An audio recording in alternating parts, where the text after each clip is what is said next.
نحمده ونصلي على رسوله الكريم اما بعد فاعوذ بالله من الشیطان الرجیم بسم اللہ الرحمن الرحیم۔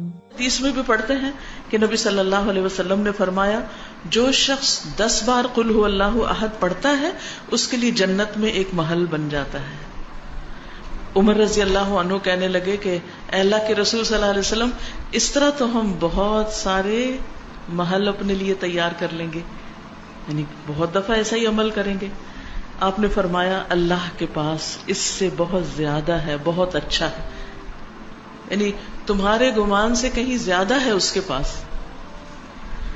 اور پھر آپ دیکھیے کہ ایک اور شخص کے بارے میں آتا ہے کہ وہ ایک بار ساری رات اسی سورت کی تلاوت کرتے رہے، اسی کی تکرار، اسی کی تکرار، اسی کی تکرار، قل هو اللہ احد اللہ الصمد لم یلد ولم یولد ولم یکن لہ کفوا احد۔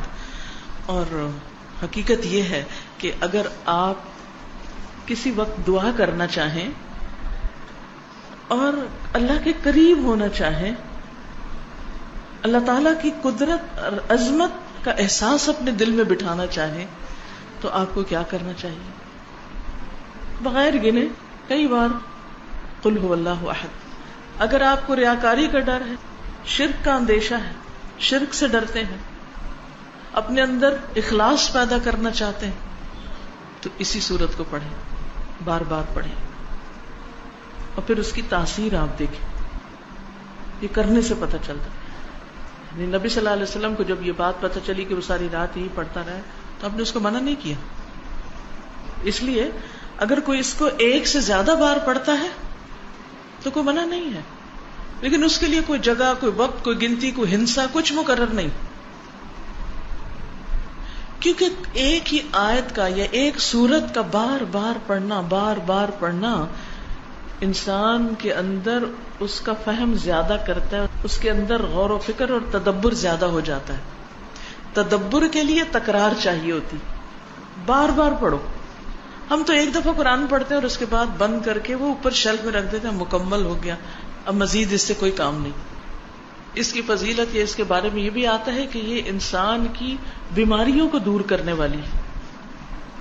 اب بیماریوں کو کیسے دور کرنے والی؟ سب سے بڑی بیماری اور علت کیا ہے؟ شرک۔ سارے غم ہی شرک کی وجہ سے آتے ہیں، ساری مصیبتیں شرک کی وجہ سے آتی ہیں، اللہ سبحانہ وتعالیٰ کی ناراضگی شرک کی وجہ سے آتی، چاہے شرک اکبر ہو چاہے شرک اصغر ہو۔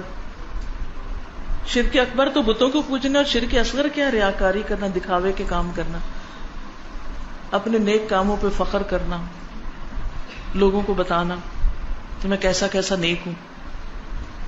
تو اس کا علاج کیا ہے کہ انسان قل هو اللہ احد پڑھے۔